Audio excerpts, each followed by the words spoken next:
Back to the Black and White Show. What a week it has been for Newcastle United. 2 wins in a row. Who would have thought that? None of us did. We all thought it was going to be 4 points, 2 points, maybe even just 1 point. But Newcastle and Steve Bruce have managed to get 6 points for wins against Sheffield United on Thursday. And earlier this afternoon, a 2-1 win over Southampton as well. It's been an absolutely fantastic week for everybody concerned with Newcastle United. We're going to touch about the Sheffield United game first. We're then going to touch about the Southampton game earlier this afternoon. We're going to preview the game against Burnley.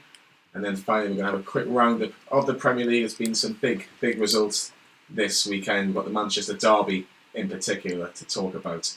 With me in the studio, we have Rob Spiro. Good afternoon, Rob. Good afternoon. It has been a great afternoon, hasn't it? It has been fantastic. Lee, good afternoon. Hello, mate. How are you doing? You alright? I'm very, very good. And we also have a special guest. It's his first time on the Black and White Show. It is James. How are you doing, James? I'm good. How are you, Johnny? Very, very good. Remember, you can get in contact with the show. If you want to email us, you can. It's contactnftvstudio@gmail.com. Who was your man of the match? Email us. Who do you think was the best player on the pitch today? Well, what a week it has been. It's been a fantastic week. I'll just get through a couple of latest scores this afternoon. It's currently Brighton 2, Wolves 2 in the Premier League. That's currently playing at 77 minutes in. Earlier this afternoon, it was Aston Villa 1, Leicester 4. Jamie Vardy scoring twice. Just can't stop scoring at the minute. And Leicester flying the table. They're second. They're 8 points behind Liverpool. And what a win for Sheffield United. We're going to touch about Sheffield United very, very soon. But a big win at Carrow Road, a 2-1 win for Chris Wilder's side. They're just above Newcastle on goal difference. So good evening or good afternoon, depending on where you are in the world. Rob, what a week for Newcastle United. Yep, 2 wins in a week, 7 points from 3 games, including the draw against Man City last week. Yeah, top half of the table. What more could we want? Oh, I think it's almost been the perfect week. Lee, we'll start with Sheffield United. We've got a lot to get through tonight, so if you want to comment on our social media platforms, you're more than welcome to. If you want to email us again, email contactnftvstudio@gmail.com and get your thoughts in. Lee, James and Robert ready to answer your questions. Lee, Sheffield United on Thursday, one big change by Steve Bruce. He finally decided to drop £40 million striker Joe Linton for the local boy Andy Carroll. We were on the way down to Sheffield when we heard about this. I think we were about 3 miles away. And we're thinking, wow, we didn't see that coming, did we? No, but we thought there might be some rotation with either Sheffield United or Southampton. And obviously we'll talk about the games in due course, but that was the big surprise. It was the only surprise. I thought that, because obviously we were putting it on that the Southampton game was the bigger game. However, just the one change was Andy Carroll. I'm not going to lie, I was personally slightly delighted to see Andy Carroll come in, because I think Joe Linton's probably going to get a mention quite a few times in this radio show tonight. He's just not cutting above it for me. And I think Andy Carroll was alright, put himself about, but I was delighted to see that lineup. I'm not going to lie, Johnny. Don't lie, especially on the radio. Before we get you on James, I'm going to go for a few comments. Rob, you better have some stats. We'll get with some stats after the Southampton game we'll talk about in part 2. Bad football, but a great win up the Mags. I think it is obviously both wins, I think you have to say. Owen, hello lads. Yeah, hello Owen. Hope you're enjoying it down south in Bournemouth. Obviously bad result for your lot yesterday against Liverpool, but he's not going to like that. No, he's not, but I'm sure he'll be happy the fact that they've managed to beat their local rival Southampton this afternoon, which we'll talk about as well. James, welcome to the show. Thank you. Sheffield United on Thursday. Yeah. Newcastle started, I think it was a bit nervous, to be honest with you. Dubravka's had to pull a couple of very good saves early on, but then saint-maximin gets his first goal of the season against Sheffield United with a fantastic bullet header. It was like an Andy Carroll header, wasn't it? Yeah, definitely. I'm delighted for saint-maximin, obviously, to get off the mark with his first goal. Been a long time coming. I thought we had a shaky start. Sheffield United in the first half, in my opinion, were the better team. And to be honest, I thought we were quite lucky to come in 1-0 at the break. It was probably our only chance of the whole first half. Dubravka, for me, pulling off some world-class saves in that first half. he was definitely, in my opinion, our man of the match against Sheffield United. And the second half, of course, I know we're going to get on to the big VAR controversy, shall we say, or drama with Shelvey's goal and Sheffield United fans being bitter and moaning and that. You've started well, James. You've started well on this. The digs are straight in. For sure. Rob, Mm-hmm. we've obviously taken the lead, but I think we spoke about it straight after the game on John Street, if you remember rightly. How many saves can you remember that Dubravka made throughout the whole game? I think he must have made about 6-7 good saves on Thursday night. I lost count, I'll be honest. I lost count, and the bottom line is, if it weren't for Dubravka performing at the top of his game that night, we would have lost that. There's no ifs or buts whether we would have drawn or not. We would have lost it had it not been for Dubravka. It was amazing. You look at other teams on our par, like West Ham, who have had to put up with Roberto since Lukasz Fabianski got injured. I just think we are so lucky to have a brilliant international goalkeeper in that team who's been ever present in the league since he made his debut back in February 2018. You wanted a stat as well about today? Someone did, yeah, definitely. Okay, it's more specific to today's Southampton game, so I will save that for later. Save it for later. You've got to keep on watching, of course. Remember, you can contact us on contactnftvstudio@gmail.com. What did you make of Martin Dubravka? His performances have really kept Newcastle so far this season. Have kept them in the top half. We're in the top half now, remember? It has been brilliant. Let's go on to this VAR controversy goal. James has touched on it perfectly. Lee, we were there. It was very strange. We saw Andy Carroll get the flag on. We saw the flag come up immediately.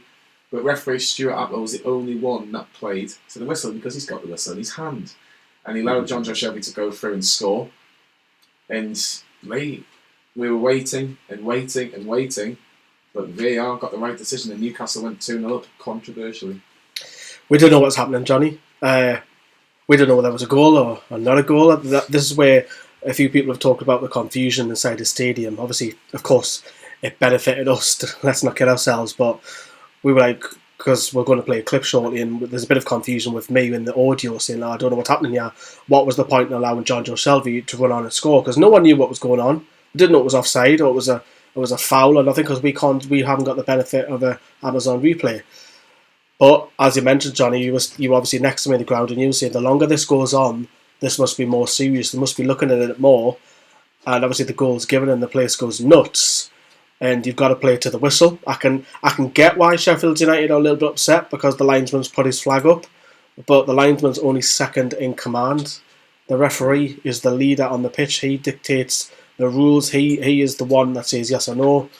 And unfortunately for them, but fantastic for us, I wouldn't say they killed the momentum off, but the game was practically almost won, being 2-0 because Dubravka had an absolute world-class performance, as James touched upon. He was sensational, wasn't he? It was absolutely brilliant. Absolutely brilliant. Well, we've actually got our own reaction of this, me and Lee. Let's quickly get this quick reaction of the VAR goal reaction of the game on Thursday. So what was the point in that? What was the point in allowing Shelby to run all that way? So everyone was half standing around, not knowing what's happening. Shelby runs through, puts it in the back of the net. I cannot see this being given, to be honest. Checking VAR. Must be closer than I think. It's been given! Oh, it's been given! What a fella! Oh my God! It's been given! Can you believe that? Unbelievable! Shelby coming over! People are kissing! People are going wild! Oh, I cannot believe that! Unbelievable! Oh, yes!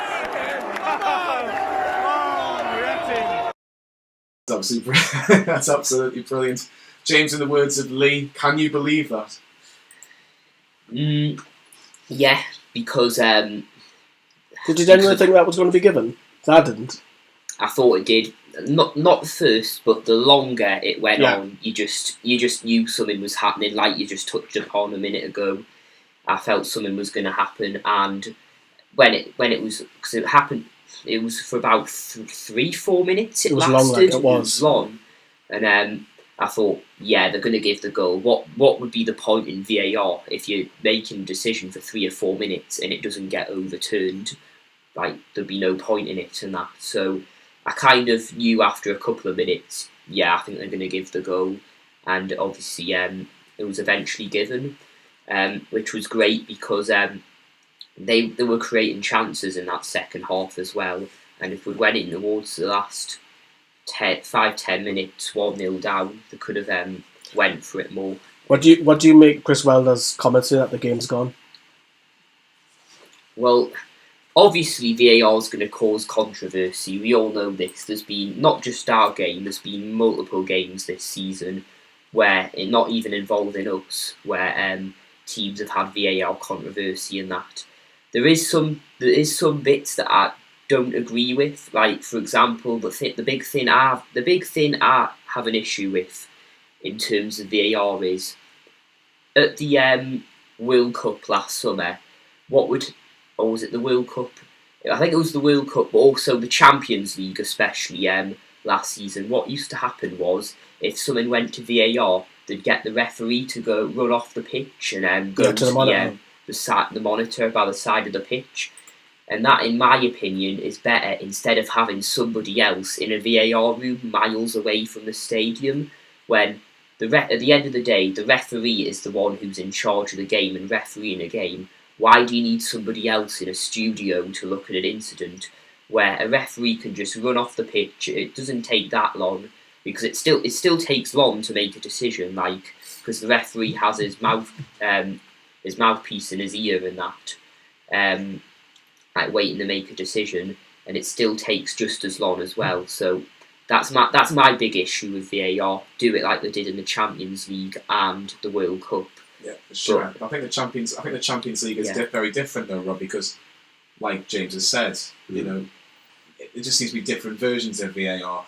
I think what you see in the Champions League is that it's used differently in different competitions. It definitely is, and that's the frustrating thing I think for a lot of clubs. But the one thing that I've noticed, especially in Champions League, is that they keep their flag down. But Mike Riley in the Premier League are saying, "Get your flag up. We trust that you can make a more accurate decision." Well, they're obviously not, because Andy Carroll was a good half a yard on, and if he just literally played, let John Joe Shelby score, and then put his flag up, and then they can check. No confusion whatsoever. Yeah, that's the way they use it in the Champions League. That's the way they use it in the Bundesliga. That's the way that Pierluigi Collina. That's the way he sort of endorsed VAR prior to the 2018 World Cup. And then all of a sudden, Premier League sort of tries to write a rule book of its own. And then, sorry, I'm losing my voice after earlier this afternoon. Oh, don't spoil it. So yeah, that's the way. It's a bit ridiculous that you have one version of it for a different competition, and when it's a worldwide game, it should have the same rules.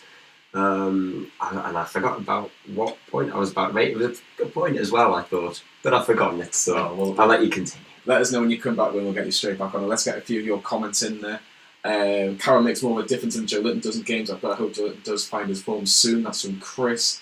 Rondon should have been kept with Joe Linton and Carroll as spares. Gale should have been sold for 20 million in the summer. Muto needs a chance. But a big point by a guy called Trump. I don't know if it's Donald, but I think he might be a bit busy at the minute. I'm not too sure he's a Newcastle family. But it's time to sing Bruce's name. He has proved us wrong. Time for his reward, and that equals respect. Yeah, you were singing his name the other night, weren't you? I was. I was right. I was quite surprised myself, but you've got to give it to him top half. But obviously on Thursday night, I thought his tactics were spot on. I think he's doing a fantastic job now. I think we're all safe to say this around the table. Look, we all know that we didn't want Steve Bruce coming in. Anybody after Rafa Benitez is going to be a hard job to convince a lot of Newcastle fans, obviously, because we had the off-field problems going on over the summer. But you have to say, so far, up to this point, we haven't even got on at the Southampton game yet. After the win at Sheffield United, you have to say that Newcastle sitting in 11th place was absolutely a brilliant achievement. Nobody thought that, especially with the start of the season that we had, with a lot of the big guns. And you've got to say to yourself, fair play. And I said a few weeks ago, he needs to stop mentioning Rafa Benitez. He needs to stop mentioning that he needs to win the fans over. results will do it, and this was an easier run up until Boxing Day, take the Man City game out, and now you're starting to get results, and hopefully return to a lot more Newcastle fans, because results do that naturally, and the more results that Steve Bruce gets, the more that Newcastle fans will warm to him. Definitely. We just got an email come through from Jack Chater, and I'll let you answer it, James. Would you make Andy Carroll our first choice striker right now? 100%. Why? Well, I'm probably going to get onto him later, but as I said on Thursday in the fan cam down at Sheffield, I don't rate Joe Linton one bit. Can't hold the ball up. Has got no pace at all. Loses the ball all the time, and has scored one goal for a £40 million striker. Sorry, but I don't care if you've got these excuses out there saying, oh, he needs to adapt to English football. No. He's had a couple of months to do that now. He isn't firing. He scored one goal, and that was because there was some absolute shocking amateur defending by Spurs was the only reason why he scored that goal. It was a simple finish. Carroll, you've seen what's happened today. He makes a huge difference. He's winning headers and everything, laying it on to Saint-Maximin and that. And yes, we'll keep hoofing it up and that, but it works at the end of the day. And I just think, if Joe Linton had stayed on for that full 90 minutes, I hate to say it, but we would have lost 1-0. That's a big call, big statement by James there.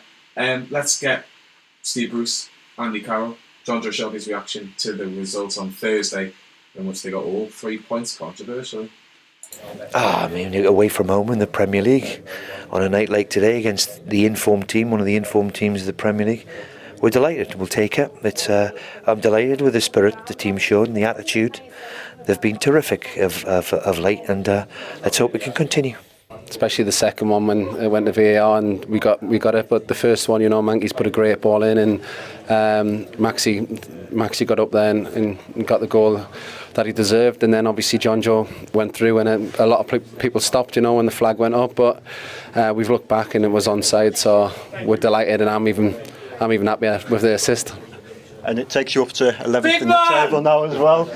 John Joe Shelby's just coming. Bigging you up, yeah, man. Bigging you up. My one as well, mate.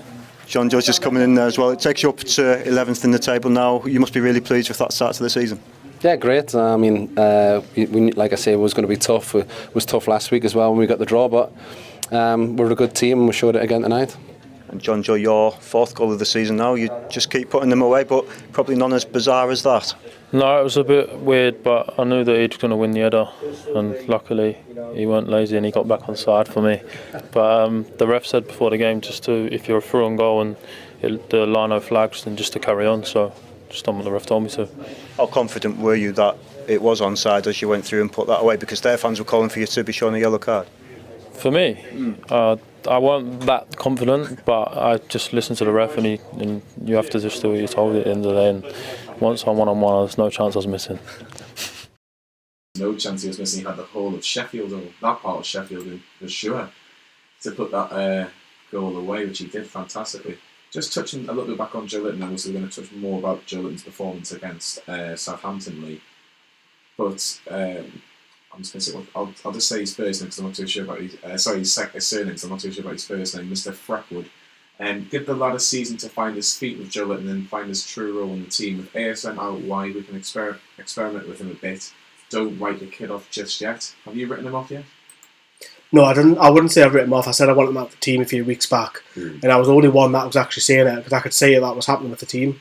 Now, I actually said drop him for 2 games, see how he reacts to it, because there's 2 different types of way. You're either going to say, right, I'll show you, or he's going to sulk and think, I'm getting picked on here. It dents his confidence. So I was under the pressure, right, okay, I think Bruce should drop him, give Gale a start, give Cowell a start, whoever, and then bring Joe Linton in. Because if he's thinking, right, well, I'm only playing, I'm guaranteed a start because I cost 40 million, the worth ethic is not always going to be 100% if he knows that he's going to play every game.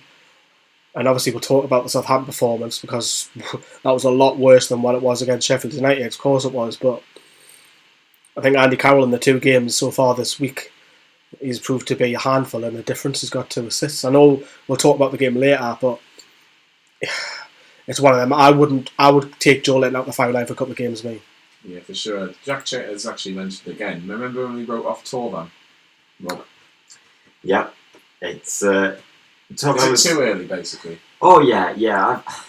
Of course, things aren't looking good right now for Joe Linton, but there's still the second half of the season remaining, and what he needs to do is, for me, by all means, take him out of the team because he's not performing. It's hindering our chances of getting results. But what he needs to do is take a leaf out of Jamie Vardy's book, in the sense that he's the first to turn up to training, he's the last to leave, work on your game, and hopefully that'll just spark a bit of confidence back. Sometimes it just doesn't work at the right sort of club. I don't think the system does him any favours in terms of he is not a sole striker. He doesn't really work like that. But at the same time, for the sake of the team, the system works. So it's a bit of a catch-22 and a huge dilemma. What do you go for? Do you change the system and risk results if it means that you're satisfying your £40 million striker? Or do you settle with the system that, is getting results? It's on a good run of form right now. Not to mention that, well, it might not last, of course.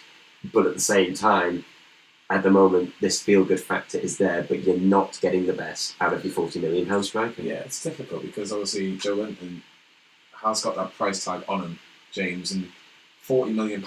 If Newcastle fans don't see £40 million get spent on one player, you might get 8 players under my actually for £40 million. Mm-hmm.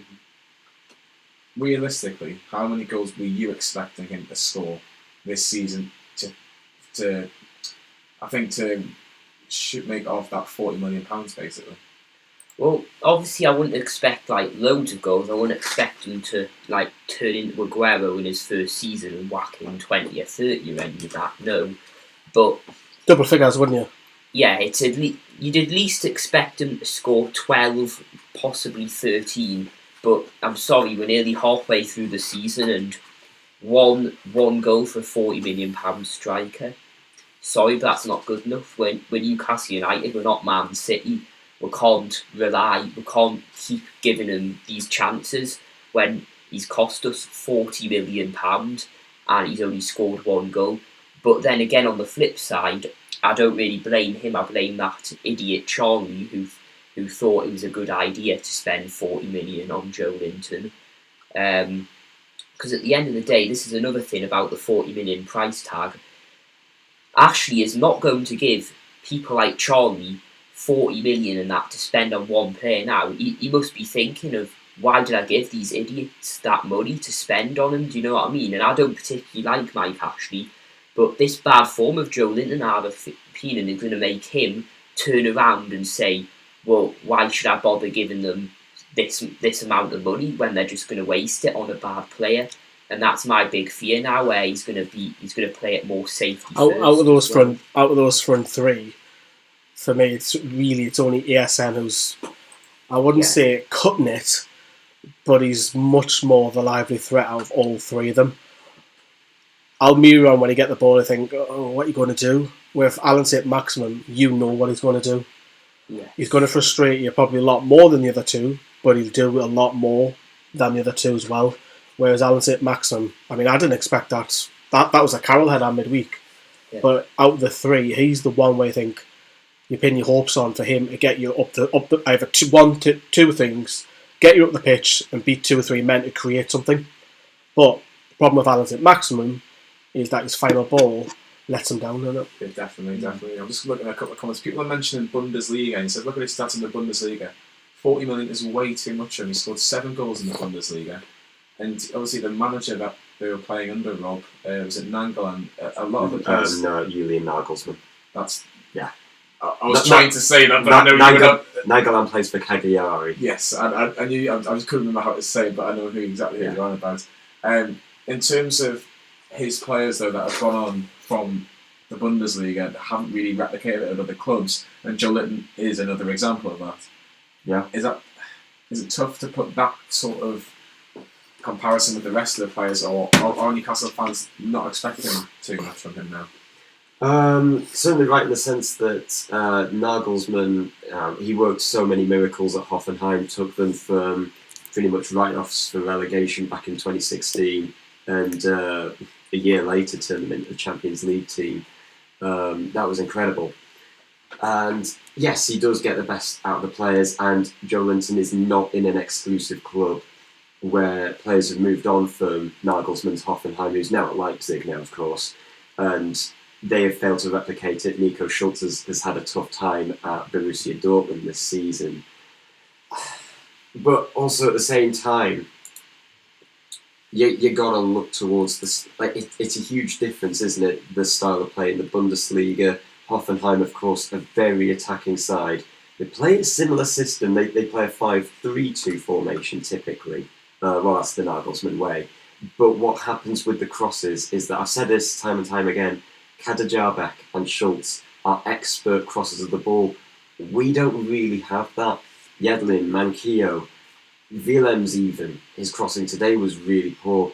We don't have expert crossers on our flanks. And even whenever we do get into good crossing positions, we just tend to go back and not threaten the box at all, let alone the goal.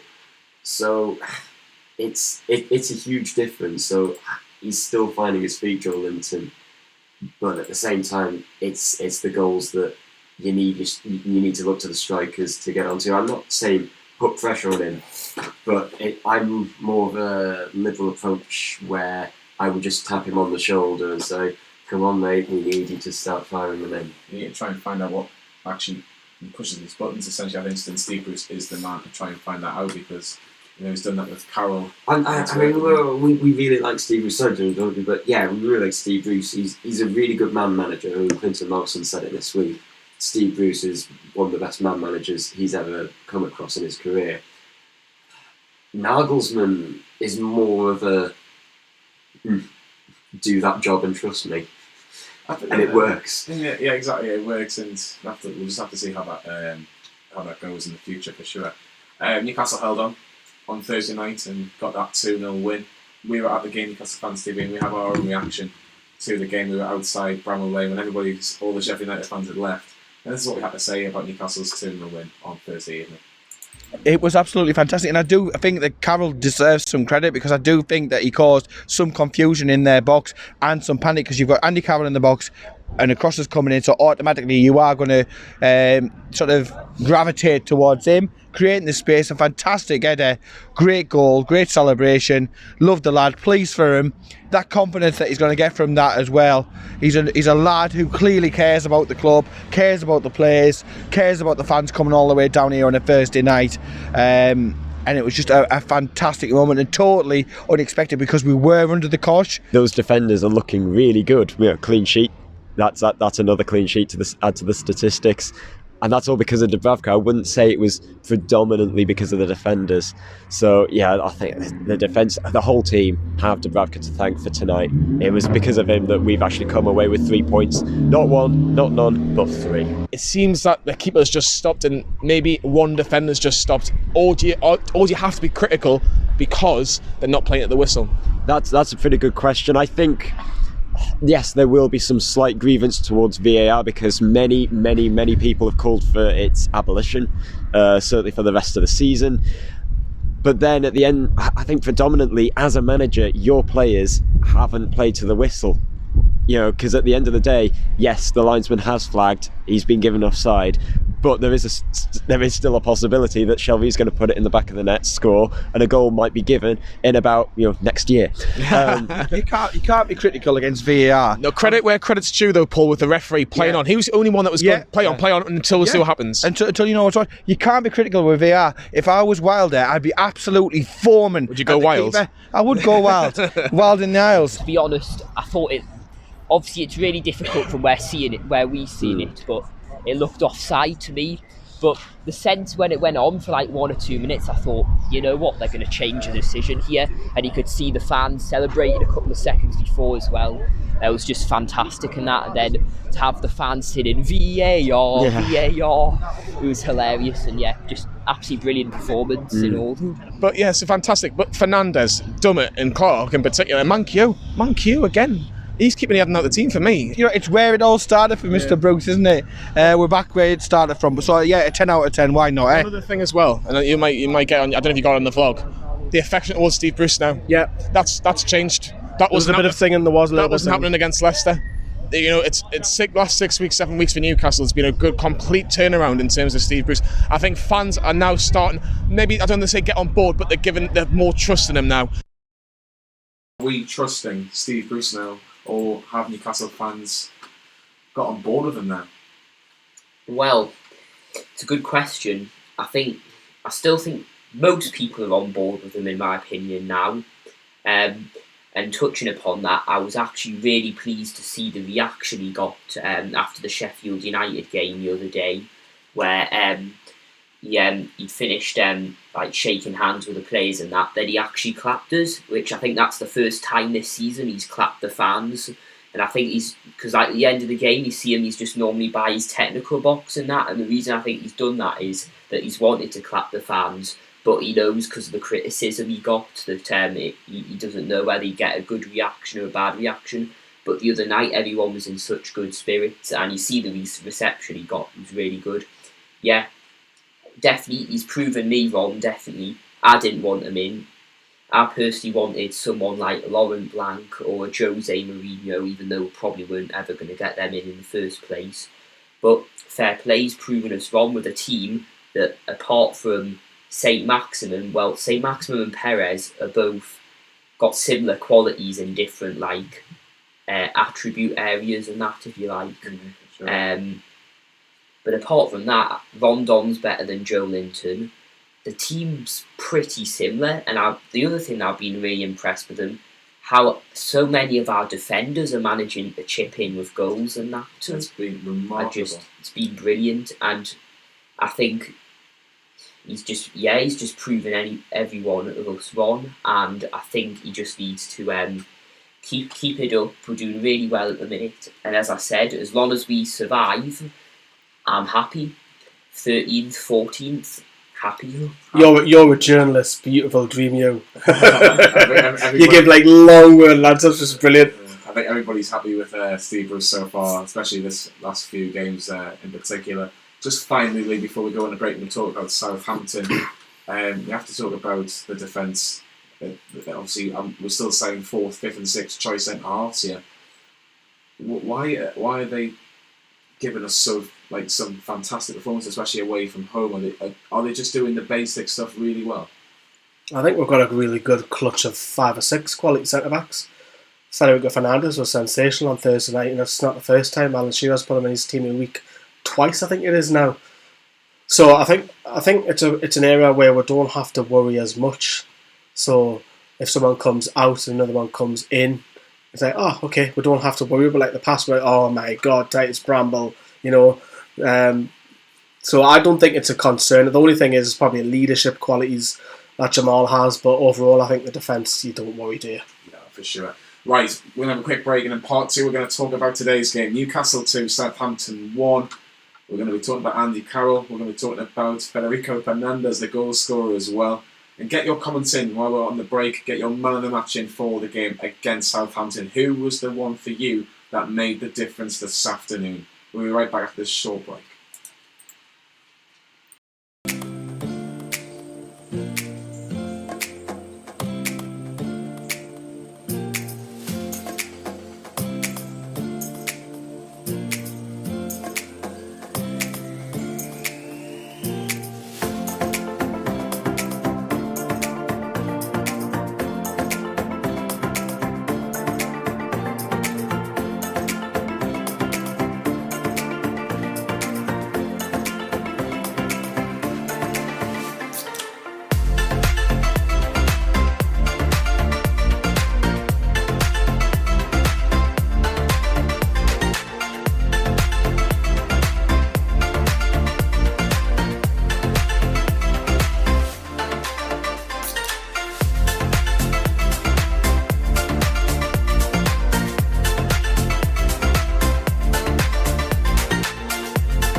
2 of the Black and White Show here on Nova Radio Northeast 102.5 FM. It is Sunday evening, and you know what that means. Newcastle United have won a football match over the weekend.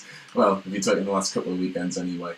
Newcastle 2, Southampton 1. It has finished at the Annex. It finished Brighton 2, Wolves 2. Wolves took the lead through Diogo Jota in the 28th minute.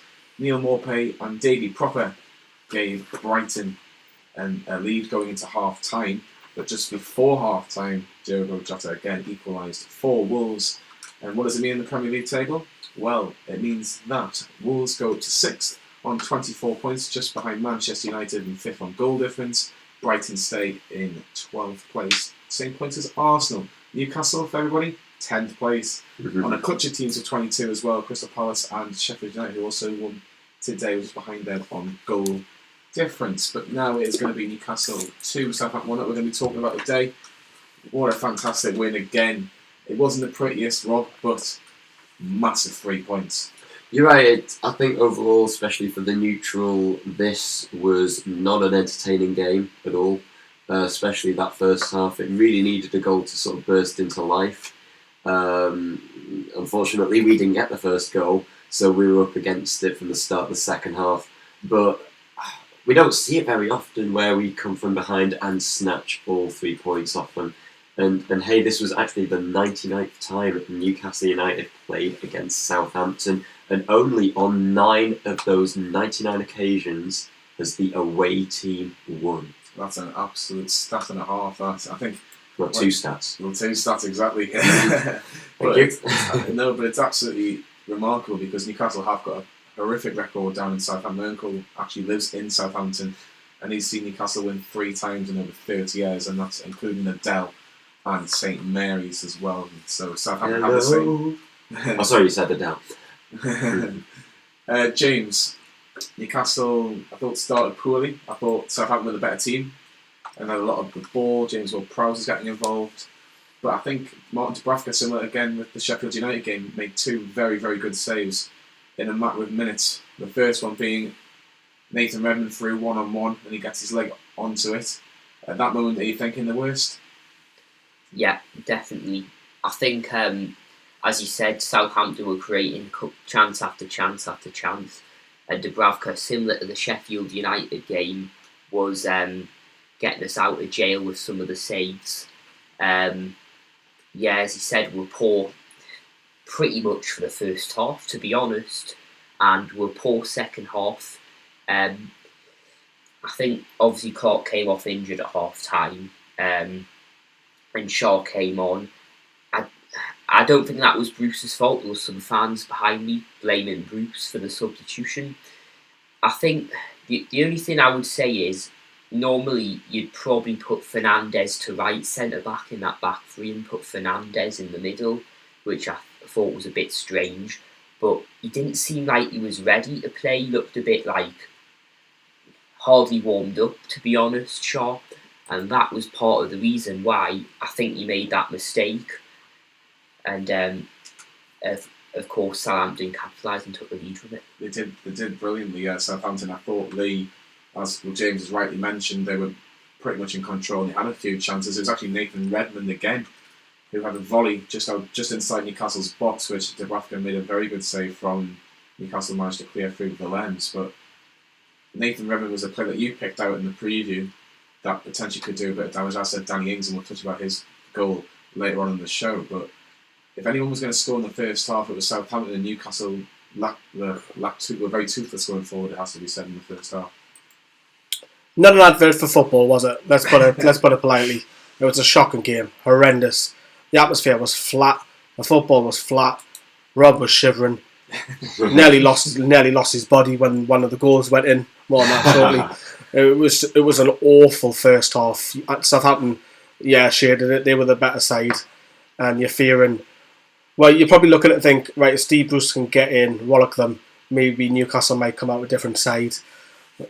Later on, when Andy Carroll came on, yes, we'll talk about that. But yeah, I thought Williams was very sluggish in that mistake that he left, and that nearly cost him a goal. But Dubravka again, what a goalkeeper. Rob's already touched upon it earlier on the show. He's got to win with 10 points a season, isn't he? He's absolutely brilliant. I've just got Steve Bruce's quote after the game. I'll just quickly read them out. He's just said to the BBC, in the first half we looked like we had played 3 games in 6 days.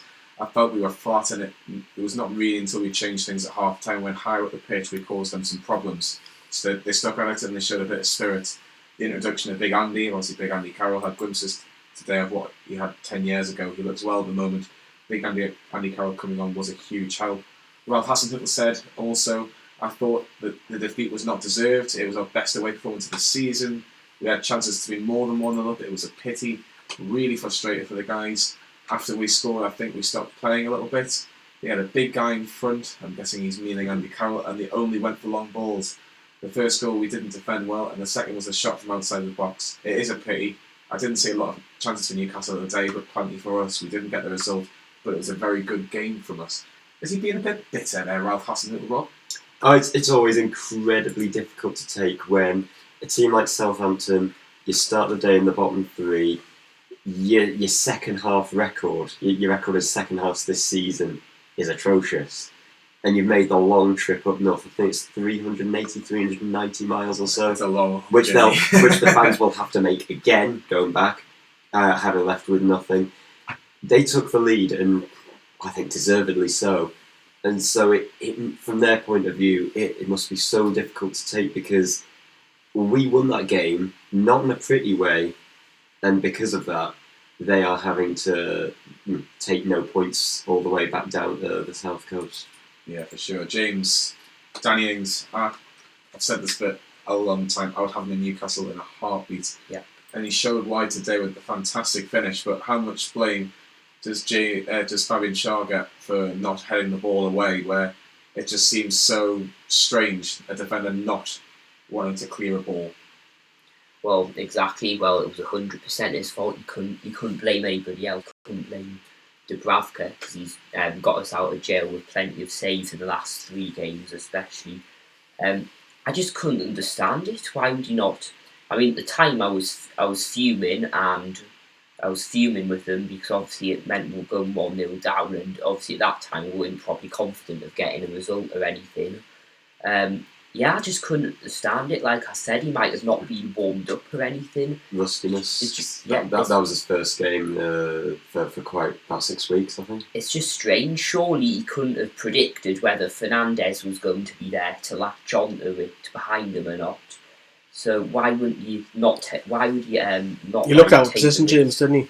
Because he doesn't play on the left of the 3, and that's where the goal. That's what I was saying earlier. That's where the goal came from. I know he was playing central, but a bit like Willems earlier on the season where he didn't know where he was against Arsenal.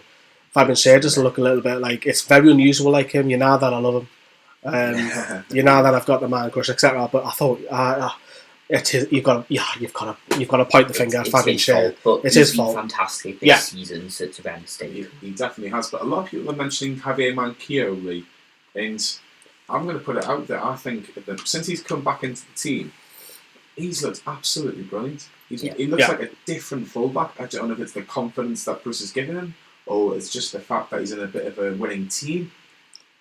Ever since, I think he's been in since the Manchester City game, we haven't lost it, and we've not really looked like.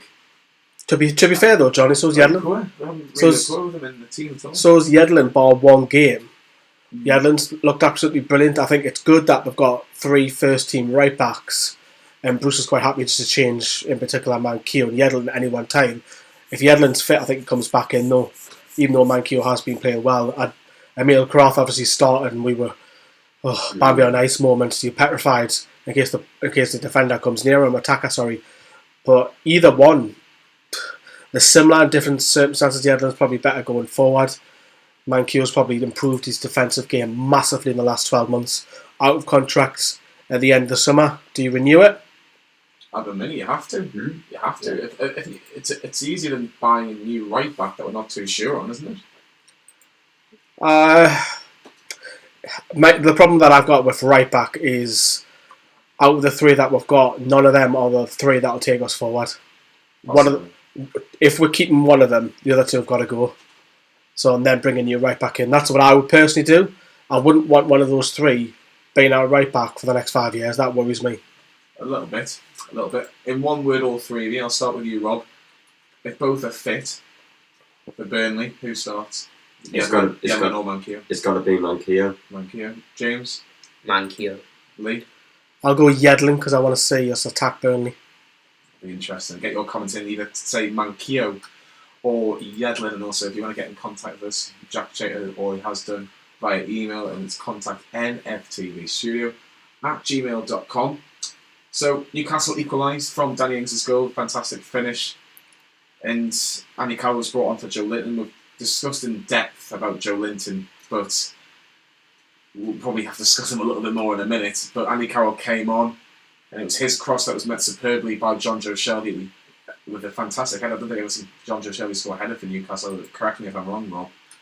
I'll have a think. But James, perfect timing really. 20 minutes to go, attacking towards the Gallagher. It's just what Newcastle needed at that time. Yeah, exactly. And what was just an absolutely superb ball into the box by Andy Carroll. Now, I thought Andy Carroll was good, but not even I thought he could have put in a cross. You want like Andy that. Carroll on the end of Andy Carroll's cross, don't you? Yeah, exactly, which was it's a bit strange to see Andy Carroll crossing it in for Shelvey. You'd think it'd be the other way around, Shelvey crossing it in for Carroll. But nevertheless, it was a fantastic header by Shelvey. But I thought also, I know fans probably don't keep an eye on this, but the way he kind of timed the leap was perfect. He kind of jumped in the air when the ball was coming towards him at the right time, and that's how he managed to get such a good connection on it and to go right into the corner. And that's what I think was a big... Well, how many times you've been on the channel, a few times in the last couple of 2 to 3 years, how many times have I said that Shelby needs to get double figures? Every time. I say it every season. Especially. And now he's on 5. He could well go on to get double figures because we don't see John Joe Shelby breaking at the box on the end of a header. We just don't. We've never seen that in the last 2 to 3 years since he's been in the club. And more to it, if he's got someone else in his locker, and I've said this for ages, and I think everyone else should, play him further forward, and he is getting further forward. Not all the time, but he's showing signs that he can get amongst the goals. He's got 5. Yeah. Some strikers haven't even got that for Manchester United, Spurs, Chelsea, Arsenal. Can't even get 5 in the Premier League. Shelby's banging the goals in. Yeah, for sure. Just a couple of comments as well. Dale saying at the moment, it's right wing back with our current system. You're right, it is right wing back rather than right back. Apologies about that. But Rob, can John Joe Shelby muscle into this England squad debate? If he keeps on scoring goals, he's got 5 goals as a midfielder, and he's not playing for what you consider the top 6 clubs that are going to be competing for Champions League places at the end. Is there any room for him? He is a little bit different. Can Gareth Southgate perhaps put him in this squad? My personal thoughts towards Gareth Southgate and his selections... Keep it clean. ...is... Not very good. Shelby could put Messi to shame. He could do everything Xavi and Iniesta did in their careers put together. As long as Shelby's still in a Newcastle shirt, he is not getting picked for that England team, because you know why? Southgate just seems to have a thing about teams like Newcastle. He would much rather go for a reserve player in a top 6 side rather than a regular player in a non-top 6 side. Yeah, for sure. A couple more comments. 40 have mercy. Shelby in double figures. Lee's been on the Newton Brown Ale. Can I just retaliate for that? Hello, Mr. Fordy, the guy who wanted John Joe Shelby dropped. Am I right in saying? All he's done is score since then. Yeah, all he's scored is since every game since Fordy at Villa Park said no, he's got to drop him. Ishak questioned him on it, and look what Shelby's doing. Fordy, what do you say to that? Back to you, Johnny. Always listen to Isha, that's what I would say. Harry says we need to play Manquillo. He's proving that he can play at this level. We've got to keep him in the team, and you're right, you've got to keep him in the team. You've got to, if he's playing well, you don't drop anybody that's playing well. You perhaps drop players that aren't playing well. And that leads us into Joe Linton. James, what did Joe Linton do today? Did he just have a little run around on St James's Park without doing anything of any statement, any stature today? Pretty much, yeah, exactly. As I said earlier, can't hold the ball up, can't be bothered most of the time. That's another thing. Cause I've been arguing with a lot of people because they say that their big argument is he's got no service. So I was like, hang on, but Rondon didn't have any service. He was having to do everything up front on his own last season, and he still managed to score into double figures and that. And then their argument back to that was, oh, it's because he had Perez around him. Well, hold on, Perez and Saint-Maximin, that everyone rates, that fans rate more highly than Perez. So if you're rating Saint-Maximin highly more than Perez, then surely Joe Linton should be scoring more, and he's got Almiron on that left around him as well. So I just don't get people who defend Joe Linton. I just don't see it. I've seen nothing to suggest he's going to be any good, and I would definitely sell him in January, 100%. What did you make of Almiron today, Lee? I thought he was very workmanlike, more brighter. I still don't like him on the right, you know this. But then again, you've got to think of the team first, so it's very, do you move the team around for Almiron? And the simple answer is no at the moment, because we're getting results. So he's going to have to be shifted out in a position where he doesn't like. But there's glimpses of signs. I said last week and the week before I would take the 2 of the 3 out the foul line, because for me it's only Alan Saint-Maximin that is, I wouldn't say producing, but he's getting up the field and he can have that bit of sparkle. But it's a difficult one with the pair of them, in it, Almiron and Joe Linton. But they're in a team that are winning games. So do you drop them? Do you bring other people in and a winning team? Do you change a winning team? It's difficult, isn't it? But having said that though, Johnny, I did think that the game would have been rotated. I thought Bruce would have changed 2 or 3 of the lineup, so I was very surprised to see just one change. Yeah, Fordy's actually responded to Lee. He says, I inspired him. He obviously listened to me and stepped his game up. Brucey expecting my coaching bonus in the post. A couple more comments. Steve Foster says Shelby would get picked for England if he was sold to another club in a heartbeat. Nibayu says, if John Joe wants to be selected for England, he has to put Newcastle in the top 6, and he's got his chance to do it next Saturday to do it against Burnley. Mason Ferrier says, is Perez a perfect goal scorer? Yes. Is Saint-Maximin? No. Not too sure what he's trying to get there. Harry says, Joe Linton in a nutshell. Can't win a header, stand there and complain. Can't take a touch, smile and look in the air. Defender passes the ball, stands still and proceed at a jog. Championship player at best. Vivid Archer says, Almiron needs a free roll in my opinion. Jack Chater bringing Alfredo Morelos. Actually, I'll just mention Rangers lost 1-0 to Celtic today, and Alfredo Morelos missed a penalty against the former Newcastle goalkeeper Fraser Forster. Actually saved it down to his right hand side. So congratulations to Celtic this afternoon. Ross Cumming, Joe Linton is awful, offers nothing and generally looks completely lost.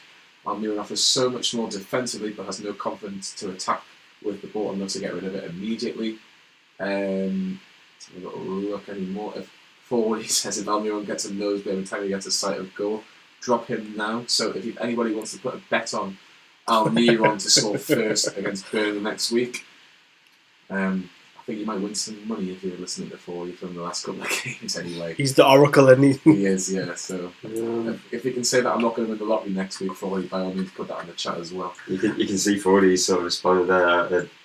He's calling for Almiron to get dropped. Foley, interesting question. Did you watch the match today whilst you were in London? No, let's talk about this, Rob, because me and you have. Obviously there's going to be a video on the channel about the player ratings, and for a little spoiler alert, you went quite high. I wasn't quite convinced he was a something out of 10, but my opinion is that defensively, yes, he was absolutely brilliant. I thought it was a much better defensive display, but he didn't offer a lot going forward today. And is that the worry going forward for Almiron? Well, he kept chances alive today. He kept chances alive. I mean, he was the one that won the free kick that led to our first goal. It was moments like that he was putting fear in the Southampton defenders, and they had no option but to foul him, like they did for the free kick in the run up to the first goal. I get that, but I think for people that watch the game, can anybody remember? Can anybody remember Almiron actually having a shot on goal, taking a player on, and trying to create chances? I didn't see. Well, nobody tried to create chances. If I described Almiron in one word today, it would be bright. I would agree with that. That's it. But I want to see more of him, because I think he's got it in his locker. I think he's got more to give. I think Saint-Maximin he's getting a few more crosses in. He's getting a couple of shots there. Yes, they didn't really work the goalkeeper, but he's slowly but surely trying to get there. Well, John, he's playing out. Sorry, Rob. He's playing out of position now. We know that. If we played Joe Linton at right back, I mean, we're going to concede 10 goals. You say he's playing out of position, which, to a certain extent, he definitely is. But I thought today he communicated brilliantly with Manquillo, and he got, that's probably one of the best occasions that I've seen Manquillo. That's one of the best performances I've seen of Almiron, because they were linking up really well together. And, Southampton down our right, their left. Ryan Bertrand just wasn't really quite at the races because of that. James, what did you make of Almiron today? Did you think he contributed a lot, or do you feel that you wanted to see a little bit more of him today? I think defensively, he helped out quite a bit. I think there was a couple of times where they were down the right on Manquillo, and he got back and put that tackle in. But again, going forward, just the same old Almiron, really. I mean, I don't think he didn't have many chances today, to be honest, really. I agree with Lee when he says he's been played out of position on the right, but that's because of the formation we're playing. That's what I'm going to come on to. Bruce isn't going to change the formation. No, he isn't. And he's found a formula, hasn't he? Yeah, and I wouldn't change the formation either. We play perfect 5 at the back from the last few seasons as well. And I think Almiron's better in a 4-2-3-1, which I think is kind of the wrong type of signing again, where they needed to think before we signed him, right, where is he going to play in what formation? And the problem is he can't play centre attacking mid with a 5 at the back formation. And I think that's one of the big issues. It's very, very difficult, but obviously I think Almiron is always going to cause debate regardless. Are we all in agreement that next week, I'll touch about the second goal very, very shortly, but are we all in agreement that next week the 3 that have to start is Almiron, Saint-Maximin and Carroll? I agree with that, yeah. Me? Depends what Bruce wants. If he wants a workaholic, you go for Atsu, and I don't want Atsu coming in, but Atsu's better defensively than Almiron, I personally think. But I wouldn't even be surprised if Joe Linton starts, to be honest. Not that I want that, I just think Bruce has got far too much faith in, even though Andy Carroll, which I haven't really talked about, it was sensational day for me with the game changer. I would start him, but would Bruce? He's a good impact sub, is Andy Carroll. But you don't want that though. He's just earned himself a start for next week. At the same time, just sort of, if he does start, then that all suggests that he has to play the full 90 minutes. Which is he really that fit enough to play a full 90 minutes, Andy Carroll? I think 70-75, and you bring Gale on. Especially if we need a goal. But I think Gale needs minutes. I don't think Joe Linton at the minute is worth putting on, because he's just not offering anything at the minute. And the forgotten man, Yoshinori Muto. I don't think he gets a look at the minute, which is that's telling you. There's a few. There's Key saying Young can't even get on that side. Yeah. Young Matty's obviously not getting a look in now. Mutu's another one. So I'd have Muto on the bench over Joe Linton though, definitely. So. There's a few people that saying ASM was walking from St James's Park in crutches, and Sam Mullen is saying ASM out for a few weeks, so potentially Atsu might be coming quicker than but nothing's been confirmed by the club, and we'll wait to see. In Steve Bruce's pre-match media press conference on Friday for the game against Burnley. Let's talk about the second goal, and it was kind of nice the way it ended, really, because Sean Longstaff came on for Miguel Almiron about 10 minutes from the end. Saint-Maximin trying to take on a full-back, plays it back to Longstaff from about 30 yards out, has a shot after the Gallagher were praying for him to have a shot and shouting and telling him to have a shot. And on the greasy service, it bounced just on top of Alex McCarthy, pushes it away straight into the path of Federico Fernandez, and he put it into the back of the net, and that's Fernandez's 3rd goal of the season. I didn't see it coming, Rob, but like you say, you've got to take these chances, and it's bonus points, isn't it, to get that extra 2 points in a game that really looked like it was going to be a draw all the way around. I think for me, I would have taken a draw had at the time that we went 1-0 up, but there was always that sense, once we equalised, there was always that sense that if we were going to score a winner, it was going to be us. Yes, we had a huge stroke of luck when I think it was Ryan Bertrand that headed over the crossbar from close range shortly before that winning goal. But you just sort of felt it coming. The atmosphere picked up from.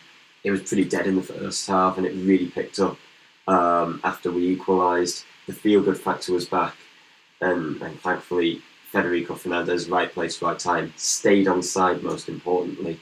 And only difference on this occasion was that the Southampton defence actually played to the whistle. Yeah, little thing for Thursday night. But Lee Fernandez gets the goal. Newcastle hold on. 3 massive points in Newcastle, currently in the top half for at least another 24 hours before Arsenal take on West Ham. Mental. Absolutely mental. There's a picture on screen of Steve Bruce and he absolutely looks chuffed as out. Question for you all, is Steve Bruce overachieving? Damn right he is. So that's how well he's performing at the moment. We're very close. I know the league's very tight and the league table will probably not really take shape till February. But you've got to ask yourself the question, you're a few points off Europe and that's mental. Just to even think like that. Because all we wanted when we seen Steve Bruce was appointing his first him straight back out the door and for Newcastle to stay up. So absolutely brilliant. He's proven a lot of doubters wrong, including himself. Although it's still early, I must stress, because we might go and lose the next 5. This is the tune we're talking about. But overall, I know you've when you were on the radio the other day, Johnny, you give Bruce a B. I think you've got to give him higher than that. I think you've got to go A. I think he's just getting better and better, isn't it? And again, another big win, and then we've obviously got Burnley on Saturday as another chance to get points on the board. It's 13 points from 18. That's a really, really good form, James. And you have to say, we're on 22 points now. If Newcastle can even get 4 points from the next 2 games and end up on 26 before Christmas, you're looking maybe 4 wins to keep you up in the division, which is more than anybody expected when he took over in July. Well, exactly, yeah. That's the thing. We're on 22 points now. So realistically, yeah, you say that safety, when you signalled safety is normally like the 40-point mark. I personally don't agree with that. I think it's more like 35, 36 and you're fine. So that equals about, I reckon, 15 more points and be fine. So that is 5 more wins. We could easily get 5 more wins this season, 100%, with the amount of games we've got. So I think we're definitely staying up at most. Definitely. There's a couple more comments here. Come on, most of us thought we'd be in the basement looking for another yes man before Christmas. Bruce has done an amazing job. The turnaround since Leicester is incredible. Late back game against Leicester, it seems like a million years ago now, doesn't it? I wouldn't say a million years ago, because that was pretty deflating, singing in the rain non-stop for 20 minutes where we're seeing your team getting battered. That was very difficult, put it that way, to get your face on camera and do some videos. But something just clicked, didn't it, after that game? Big time. And I think the first thing I remember from after that game was he took Paul Dummett. I know Paul Dummett's won his place back, but that was the first one where we were like, ooh, Paul Dummett, he's out the side for about 4 or 5 games. And then he was mixing around. Then he started to see a few bits and bobs click. Now, I'm not saying the front 3 have clicked, of course they haven't, but it's better than what it was at the start of the season. But we've already praised him against Steve Bruce, and it's not often that we praise Steve Bruce. I think now's the time Newcastle fans need to wake up and say, hey, what a hell of a job he's doing. Yeah, for sure. Right, quick before we have a break. Lee, who was your man of the match today in 1 word? Andy Carroll, that's 2 words. 2 words. I'll let you have that one. James, who was your man of the match today? Carroll, got to agree. And Rob? Christmas Carol. Christmas Carol. Christmas Carol, and Paul would be saying Christmas Atsu, but we'll leave that one for another day. Hopefully he can get on this score sheet maybe. Oh, Johnny, how's yours? Cheer Paul up. I think Carroll was fantastic. I think Dubravka deserves a mention, but I agree with the rest of his. I think Carroll, he did change the game. I think if he didn't come on, I think Newcastle wouldn't be getting 3 points and Newcastle wouldn't be in the top half of the table today. So and who made that substitution? Steve Bruce. Yeah. It's amazing what happens in football, isn't it? Part 3, we're going to be talking about the game on Saturday. It's Saturday 3 o'clock, kick-off. It's Newcastle travelling to Turf Moor to take on Sean Dyche's Burnley. That's going to be in part 3 of the Black and White Show here on Nova Radio North East.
White Show here on Nova Radio Northeast 102.5 FM.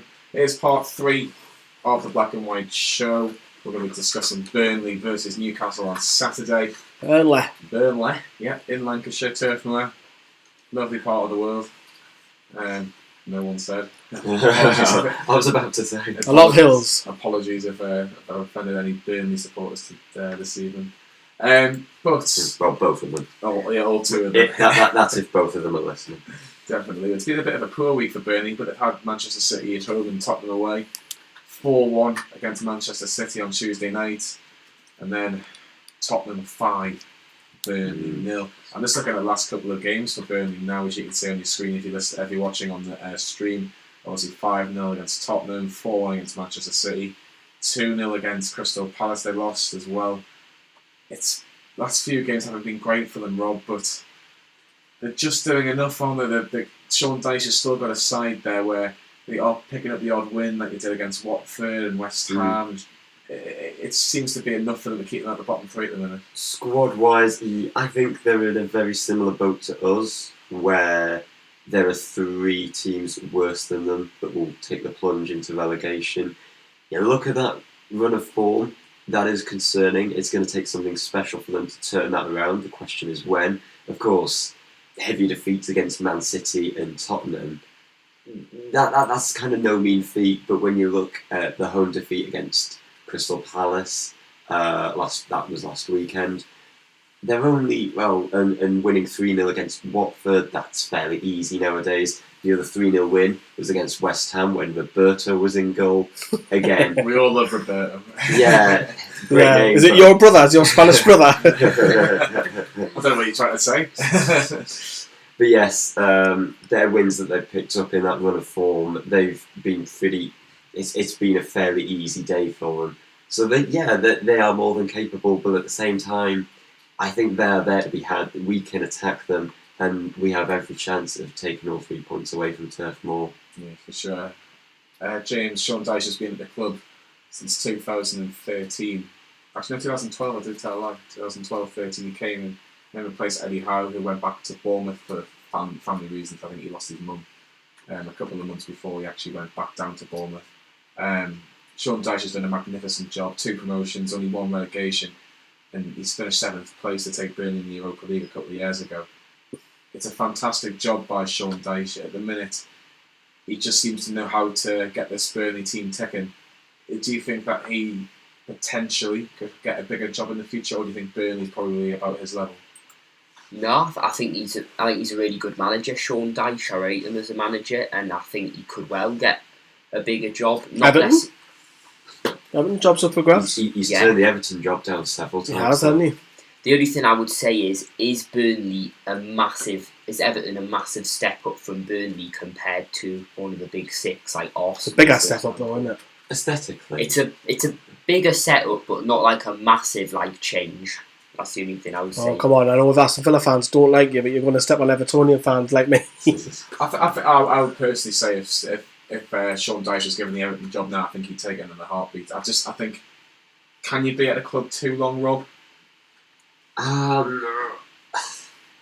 It depends on, because the players that he's got at Burnley are his own. I think the vast majority, if not all, every single one of those players are ones that he's brought in. He has never lost the dressing room in the many years that he's been at Burnley, so why should that stop right now? I mean, Fergie was at Manchester United for decades, never lost the dressing room once. So I'm not saying Dyche is going to become the next Fergie or anything, but he has that thing about him to keep his players engaged. Yeah, I think that's one of his best traits, and you wouldn't want to cross Sean Dyche. I think he's got the respect of all his players, but it's a very British-based team. It's very 4-4-2. It's very expected what Sean Dyche's teams are going to do to you. Who in that team? Does any of that team scare you, or is it just the fact that the collectiveness that you know you're going to get a tough game week in, week out? Yeah, you're all right. 4-4-2. I think you've got to say Chris Wood and Barnes. They've got 6 goals each, haven't they? So very when you come up against Burnley, you think of very Sam Allardyce type of manager. Sean Dyche is 4-4-2, lump at large, That's probably me being a little bit disrespectful, but they'll rely on great delivery. Set pieces, Tarkowski, Ben Mee from the back, Jack Cork, Hendrick, Westwood if he starts, like to get on the ball, keep it low. I think it'll be the likes of McNeil to try and take on the man out wide, and Brady, if he continues to start on the left, he's got a great delivery, so just didn't give away daft free kicks. I think Newcastle will be alright. So I think if you give us a point, I'll probably take that now. James, Ashley Barnes, if he's fit, for me, is the biggest threat. He seems to love scoring goals, in particular at Turf Moor. He likes to get on the end of headers and crosses from Dwight McNeil, which I'm going to let Rob touch on about a little bit later. How do you keep Ashley Barnes quiet if you're a Newcastle defender? Well, I think it's not obviously pretty simple, but we're going to have to have three big, tall centre backs to deal with them, and then maybe you could kind of not really, because this is the problem. Chris Wood's I rate Chris Wood highly. He's dangerous and all, but if you could double up maybe at one point, where as long as you don't leave yourself open, where you can have two of the three centre backs go up and challenge him, and then he might find it difficult. For example, probably Fernandez and Dummett going for it, as long as it didn't leave them exposed at the back or something. As long as whoever played there, maybe Shaw next week, kept an eye on Wood, then I think that could work to stop the threat. Stop the supply as well. Yeah, we all know they're going to play long balls, but that's one. So that'll be down to unfortunately, Almiron. And on the other side, saint-maximin help double up and help out Mankiw if he starts, and Willems, because if he stops the supply, it stops the goal scorers, because they don't normally go through you, do you? It's very rare Burnley will go through you. They'll go out wide, win free kicks, set pieces, corners, crosses, stop that supply. I know it's easier said than done, don't get me wrong, I'm not genius, but can Newcastle do that? It'll be a difficult one. We haven't got a great record at Burnley, have we? We won last year, didn't we? Well, that was the first time since Boxing Day 1973, I think. Wow, Rob. That's a start and a half, which is remarkable. Yeah, wasn't that the catalyst of us starting to pick up points when we won 2-1? Yeah, that was the third win. Yeah, that was 3 wins in a row. Yeah, that was the catalyst for us. That was for us. The next game that we had was a 3-0 defeat to West Ham. So I wasn't very well. It wasn't exactly a catalyst, but it was part of that. Yeah, part of the mini revival. Yeah, I was actually very unwell when I was ill the previous year. Oh, yeah, I remember. So me and Leo are actually going to Burnley away on Saturday. So we're making sure that we're wrapped up before we even get in the car to go to Burnley, because it's just got one of those illnesses around Burnley. Just as soon as you go there, you feel a bit under the weather. Dwight McNeil, Rob, he's kind of like Newcastle's equivalent of Sean Longstaff, a player that's come through the ranks, playing for his local team and establishing a start in the team. Obviously, Longstaff's had his injuries, and at the minute he's out of the starting 11, but you would say he's a first-team regular for sure. Yeah. What does Dwight McNeil offer Burnley, and how can he impact Newcastle? He's got an excellent pass on him. Pretty much what you would expect from your marquee midfielder. I admit I'd never heard of him before the start of last season. Came onto the scene last season, and all of a sudden, who's this kid who's playing out of his skin? And I think whenever I've seen him, he's been really impressive, and it's really good and fresh to see, locally sourced, grown talent. And this is sort of one of Sean Dyche's own sort of he's technically he was on Manchester United's book and Burnley pinched him. It's sort of one of those players that Sean Dyche has sort of brought up into the first team and made that transition from youth reserve team into the first team. He's living his dream, and I'm really pleased for him. Certainly a danger man that we will face on Saturday. Burnley sitting 13th, 18 points, just 4 points behind Newcastle. So they can't go above Newcastle if they win on Saturday, and hopefully they won. So hopefully Newcastle can make it 3 wins in a row and can continue their great form. What can Burnley do this season, do you think, Lee? Do you think Burnley can potentially get into the top half, or do you think if you offered Sean Dyche 17th or higher, that's kind of Burnley's expectations as a club at the minute? No, I think that's a bit disrespectful. I think Burnley are quite easily could achieve materially. they're not a million miles away. Like Arsenal, they're only a point behind Arsenal. To be fair, and Arsenal play tomorrow night against West How Ham. many Newcastle players will get in their first 11? What again for Burnley? Yeah. I would say Dubravka walks into that team. I would say But they've got a sort of strong defence as well. they have, but I think if you There wouldn't be many. You'd probably say mix, wouldn't you? Yeah. There wouldn't be like 8 Newcastle players or 9 Newcastle players in that Burnley 11. You'd probably say it's probably 6 and 5. I'd say the two centre midfielders that we've got, and you can even probably throw Sean Longstaff into this mix as well. Could walk into Burnley centre midfield and stay in that team. I'd have their strikers though. I think Ashley Barnes is probably the best striker out of the lot at the minute, which is the worrying thing as well. If you look at, obviously we'll talk about Burnley's like stronger players, but James, how can Newcastle impact Burnley? Is there a particular weakness that Burnley have that we've not really spoken about yet? Well, I remember last season. Forget last season. Their centre backs Tarkowski and me are very tall, so they're kind of similar to ours in a way. And obviously they're both been touted for England before. Obviously Tarkowski's been in the England team. I think, don't get me wrong, I think Carroll, the player he is, could get the better of them. But I also have the feeling that they might struggle with pace. So maybe try and get Almiron and Saint-Maximin in behind. I think their full-backs, they play Matthew Loughton and Charlie Taylor. They're not really slow, so I'm not saying they can't get the better of them, but let's say they're not going to be like, it's not going to be like Zabaleta up against Saint-Maximin like it was. Mind you, the Spurs game, there was a few worldies in their mind. So we'll touch about that in the final part as well. But yeah, Jay Rodriguez is another player, Rob, who potentially could be involved in the game. He always I like is him. a bit of a handful, isn't he? I like him because he's a really positive player, looks to drive forward, never shy of getting a few goals. But yeah, you mentioned Dubravka walks into, if you're making a combined 11 of Newcastle and Burnley players, you've got a choice of Dubravka and Pope in there. And if you put Pope in there ahead of Dubravka, that is a cardinal sin. Oh yeah, he's been waiting for that, Johnny. He's been waiting for that. I wish Kyle was here. I would love to see his face right now. He probably whacked us out the room.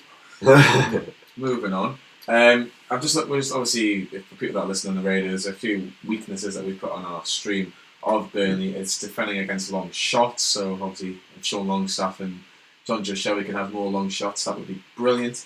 Defending counter-attacks, and that's really importantly because obviously if Saint-Maximin is fit, obviously not too sure yet, you've got the likes of Almiron, and hopefully he can try and get a goal. But that's what Newcastle like to try and do, is counter-attack. They like to give the opposition more of the ball. Do you think that this is something that we've got to really take advantage of? Yeah, I also think you mentioned, obviously, pardon the pun, with Nick Pope, is I think he hasn't been great the last few weeks. I can't see them goals, but he's getting beat in his near post and stuff. So, low shots, if we can help there, you're alright counter-attack. I think pace, they don't like that. They've got an aging defence, even if Phil Bardsley comes in, that'll be lovely for us to sing a few songs towards him, which we all know that what they will be. He'll get a great reception, won't he? Yes, he will get a lovely reception of us, Geordies. Well, they've conceded 9 goals in 2 games. I know they've come against excellent, reputable opposition. However, but that just shows that they've struggled to keep a lid on the defence. I don't think their midfield protects the defence. If you look at the 4-4-2, out of those 4 midfielders, which one of them you say he's going to protect us today? Possibly Jack Cork. He's one that he's more neat and tidy though, isn't he? Yeah. He is, but he could do a job that if Dyche wanted to say, right, you can, if Cork can be a bit more defensive and Hendrick can be a bit more attacking, Hendrick has a little bit of a goal in him as well. But again, you are rightly, it's a slightly different role you're asking Cork to play in. Because he's particularly strong at that, Rob. He can stop the leak of goals. I'll stop whining. Cork, whine. 2 puns for the price of 1. Yeah, definitely. James, let's get a few predictions in for this Burnley game because it's a winnable game. In all opinions of Newcastle fans who look at this game, the fans that already go to this game, be expecting something from the game. If I offered you a point right now to take it, what is your general prediction of this football match? Yeah, well, first of all, I think if you offered us a point, obviously you want to win, but at this stage, you'd obviously take it. At the minute, it'd be ridiculous not to. Um, what do I think the prediction will be?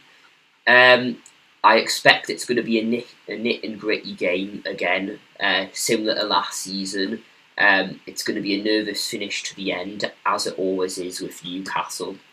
But I'm not being biased, but I'm going to say we're going to carry on the run and win 2-1, the same as last season. Same as last season. That's what I like to hear, James. That's what I like to hear. Lee, prediction, and do you think if I offered you a point, would you take it? I'll take a point. It stops. Continues the run, doesn't it? We've got.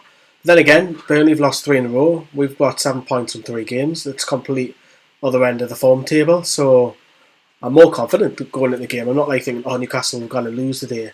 Nobody in really Burnley stands out for me. You know what you're going to get. You know what you're going to defend against. Why not? Let's go for a win. Why not? Let's go 1-0 again. 1-0 again. And Rob, when James said you would take a Yeah. point, you were kind of like, I'm Yeah, not I too was, sure I, I was about puzzled that. about that, to be honest. Why are you puzzled? Well, first, I might as well start my prediction. It sort of leads onto it. I'm going to be really bold, and I'm going to say 3-0 Newcastle. 3-0? Yeah, I know it's bold, but bear with me on this. I mean, Lee, you touched upon the form idea. Yeah, that's definite. But I've just got this vision. I'm not psychic, but I've just got this vision where I think going into this game, the players are going to say to themselves, to give them motivation, look, but come the end of the weekend, if we win this, we might be in the top 5.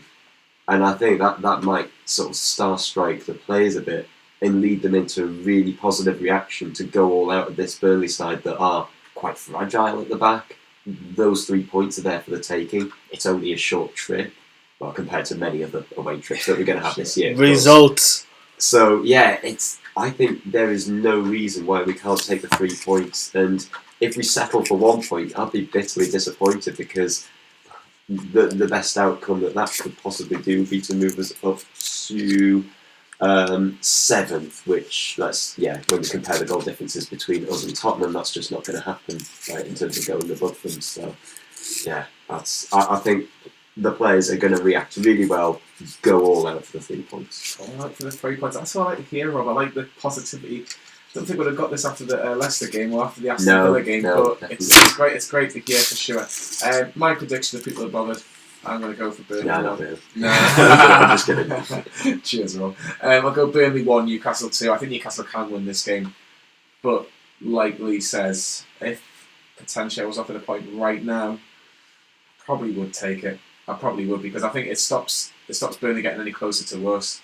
It's an extra point away from the bottom 3. And yeah, it continues the good form that we've had under Steve Bruce since that defeat against Aston Villa as well. So yeah, onwards and upwards hopefully with Steve Bruce as well. But that's our prediction. Take your predictions in if you're listening or if you're watching on the stream as well. If you want to get in contact with us, we've obviously got one more part to go. We've got contact nftvstudio@gmail.com. We'll get a few more of your comments before we get onto the final break.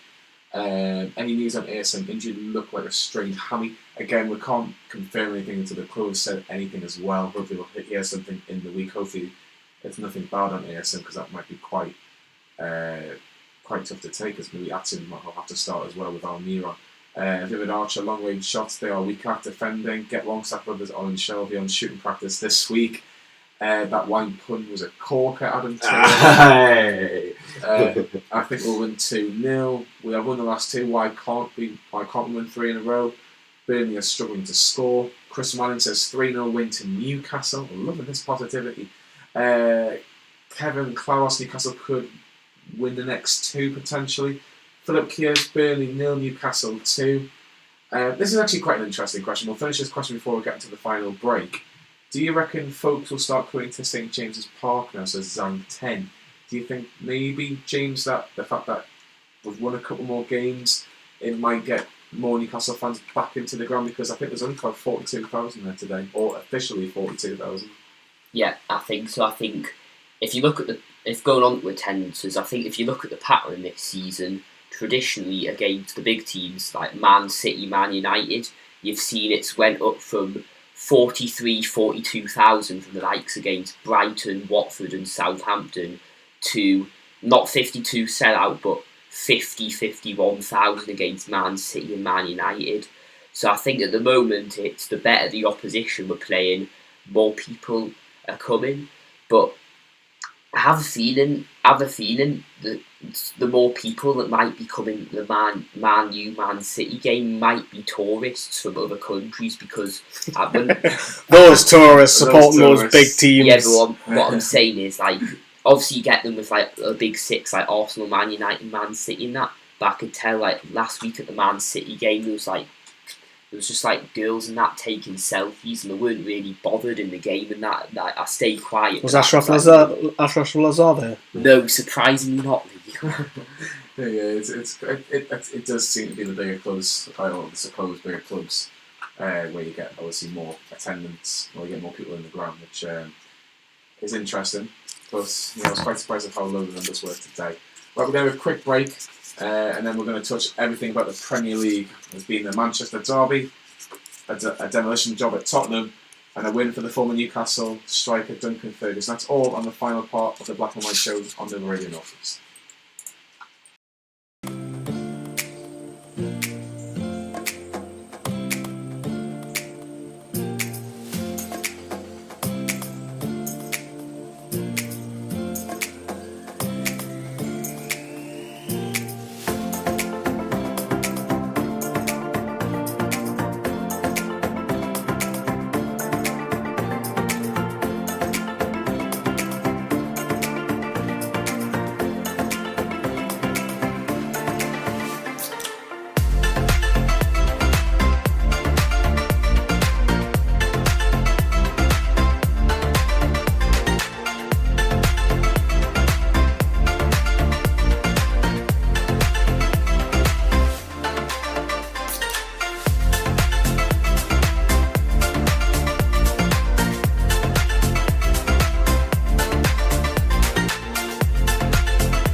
Final part of the Black and White show here on the Radio North East 102.5 FM.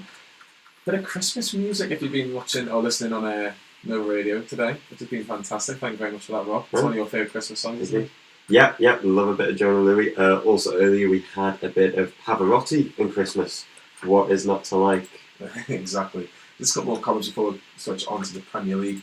Sunderland's in League One, you're irrelevant, says Matthew Kelly. I guess that's another comment about something else there. Nebeo, Burnley 1, Newcastle 4. That would be interesting, that would be fantastic. Me and Lee would love that on the way back if we can get a 4-1. We need to buy 2 strikers in January and loan Joe Linton out. How many times have Sunderland bet Newcastle? We don't want to talk about that because they've got a much better record in recent form, but obviously They're not going to be up first for a couple of years at least, by the look of it. Let's talk about the Premier League. And we'll start with the former Newcastle striker, Duncan Ferguson, Lee. I'm sure you'll probably remember more than the rest of us. I can always remember that goal against Manchester United. It's over the shoulder on the volley past Yap Stam, I think, was marking, and then it went straight in the top corner, which was obviously fantastic. But that was probably his best moment in a Newcastle shirt. His Everton side, beat Chelsea 3-1. Goals from Richarlison early on. Fantastic header, about 6 yards out, gave Everton the lead. Dominic Calvert-Lewin then doubled Everton's lead after very sloppy defending by Chelsea. Chelsea got them back from Turkovic, which is his first ever Premier League goal for Chelsea. And then Calvert-Lewin again making it 2 goals for him on the day, and Everton winning by 3-1 after a poor pass from Chelsea's keeper, Kepa. Lee, what did you make of Duncan Ferguson? It seemed to bring a bit more passion to the Everton faithful. I was saying to Rob, actually, I was saying that he's embracing it. It's a well-known fact I don't like Villa Evertonians. Everybody seems to know that now. But I like the fact that he's went in there and he's one of their own, if that makes sense, and he's embracing it, he's loving it, he's taking it on, he's feeling the emotion, the highs, the lows, which I'm expecting to have a defeat or two if Everton don't appoint a new manager. It was a lift. Forget about tactics. It's just a massive lift having someone who breathes black and white. It'll be blue and white. In Everton, just blue. Just blue. Well, they're playing a bit of white, don't they? The white shorts, but good for him. Obviously, he's had a mini successful period in Newcastle, I would say. Obviously, injuries and that, but he's trying not to say that he wants the job and secretly does. Let's not kid ourselves. But fantastic win against the Chelsea side, who are banging form. So come out in the blue, but that wasn't a pun, actually. That wasn't. I didn't mean that. But it was a good 3 points. Fantastic. Well done, Dunk. Big Dunk. James, what did you make of Chelsea's performance yesterday? Because it was a very below par performance. That's back-to-back weekend defeats. Lost to West Ham at Stamford Bridge, and then obviously losing to Everton, even though they won against Aston Villa in midweek. Is it worrying for Frank Lampard, or do you think it's just a one-off bad performance? Well, I could see, to be honest, out of this, I could see maybe another Ole Gunnar Solskjaer moment happening again. Basically a 2.0, where they go on this amazing run at the start of the season, and then they just pick up bad results like that. It could be like that, or I could be totally wrong, where it's just a blip, these 2 games, and they'll respond whoever they've got in their next game. But yeah, you're right, it was a poor performance from them, but Everton, they're under a new interim manager, if you like, so they're obviously going to come out with a bit more passion than they did in Silva. Yeah, definitely. I think obviously Marco Silva was a dead man walking by the time they played Liverpool anyway, and that 5-2 defeat didn't obviously help him when he was sacked the next day. Let's talk about AFC. Bournemouth 0, Liverpool 3. Liverpool just keep on winning, Rob, and that's now 40. I think they're on 46 points at the minute as well, which is just remarkable, isn't it? When you play like that, really cannot. 14 points off Man City now. Yeah. Leicester look like the only ones who have any sort of chance of catching them up. It has to be Liverpool's year. It has to be Liverpool's year. I really like Jurgen Klopp, but from that result, I really do have concerns for Eddie Howe. He's Mr. Bournemouth. I think he's a fantastic manager, but when they played us a month ago, that started off this losing streak, and they've lost 4 games since. So that's 5 on the bounce that he's lost. And let's not forget, managers, especially nowadays, have been sacked for better runs of form. It's worrying for Bournemouth, and we'll touch about them in a second in a bit more in depth. But Liverpool started the scoring off through Alex Oxlade-Chamberlain after a fantastic, wonderful ball from Jordan Henderson. Ralph Hasenhüttl has been complaining about long balls, but this was very much route one from Liverpool. Henderson gets the ball, plays it over the top, and Oxlade-Chamberlain gets on the end of it past Aaron Ramsdale. Liverpool then doubled the lead just before half-time. Mo Salah's little back heel was met by Naby Keita, who made his first start in God knows how long to put Liverpool 2-0 up. And then Salah got on the score sheet through a Keita assist. So how are you going to stop Liverpool, and is the title race over? Yeah, that race is gone. How much can Leicester keep first, keep it up, and B, catch them? So Liverpool are going to have to lose, what, is it 4 games, effectively, for Leicester again? That's not going to happen. They've only lost 1 in 50. I think It's not going to happen. They might lose 1 or 2, but Leicester have to win those if Liverpool slip up, which is... Yeah, Liverpool slip up. With Gerrard, yeah. I am pulling out these punts if I would realise in the night. Yeah. It's over, it's done, it's the momentum, and obviously we're pals with the Redmen boys, and they want the Premier League more than the Champions League every year because they want that monkey off the back because they won it, what, 1991, 92, or 90, somewhat. 1990, I think. 1990 was. Yeah. So it's a good nearly 30 year, 29 year, 30 year. So they'll want that more. And I think Manchester City would want the Champions League more. I think the focus will switch for them, and you might see Pep Guardiola maybe put out more stronger sides and maybe weakened sides for the Saturday games, Sunday games coming up the Champions League in February. Definitely. James, are you worried for Bournemouth? 5 to beat on the trot, like Rob says. Can they really be dragged into a relegation battle? And can they? I think they would sit a point even above Southampton and Southampton and Aston Villa, who are both on 15 points. It's worrying times for Bournemouth. Can you really see them getting relegated this season? Personally, I don't think they're going to get relegated. I think Eddie Howe hasn't necessarily got the experience to turn things round, but I just think he's got them qualities, and I just can't see them getting relegated, to be honest. Of course, you're going to worry for them at the minute because obviously, like you said, they've lost 5 on the bounce, but I think they've got good enough players like, your Wilsons, your Kings. They've got no players at the minute. I know, Carl Wilson's injured, Nathan Ake's pulled up as well, and it's just not looking good for them. I think they'll stay up, though. I think, it's looking bad at the minute, but I think they'll be 15th, 16th. 15th, 16th. That'll be interesting to see how that develops. I'm going to just quickly mention Watford 0, Crystal Palace 0. Just a quick one on Watford. Rob, Nigel Pearson being appointed as the new manager. Is it till the end of the season, I should say? Is it a sensible appointment, or is it a lacking ambition, Watford? I think considering Watford's reputation for sacking managers, I seem to think, when Flores was sacked 2 weeks ago, was it now? It wasn't, or last week. It wasn't long ago. Watford will be on to their, I think, 10th manager in the space of 72 months. Javi Gracia was there for 21 of those 72 months. That's remarkable. So it's all the other 9 managers, take out Javi Gracia in that list, and all the other 9 managers average less than 6 months in the job. It's so I think, moving on to your question, Nigel Pearson, he is someone who, yes, he's known to get a team out of relegation to pull off a great escape. They've done well on that front. I think he's probably the best that they could have hoped for, considering I think Mark Hughes is still looking for a job. Mark Hughes is an ostrich. But is it too late for Watford? Have they got the players and the know-how of the players to get themselves out of this situation? They've been calling Mayday since the FA Cup final, basically. Do you think they'll stay up? I don't think so, but I wouldn't rule it out. But I'd say it's a good point for them because Palace are flying. Yeah, I'm 8. Palace are flying. The Eagles are flying. But yeah, I'd say it's an 80% chance, I'd say, for Watford to go down. Interesting. Let's talk about the Manchester derby. Had a bit of everything, didn't it? Manchester City 1, Manchester United 2. Manchester United started really, really well. Chances through Dan James and Marcus Rashford got Manchester United really going.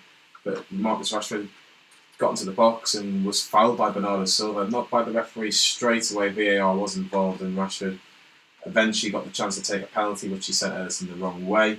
United then had 2 great chances through Martial and Rashford. Rashford actually hit the crossbar before Martial actually doubled Manchester United's lead into going into half time with 2-0 to Manchester United. At that point, City couldn't really get into the game, and you have to say that Manchester United defended really well, particularly Aaron Wan-Bissaka kept Raheem Sterling very, very quiet at the Etihad yesterday.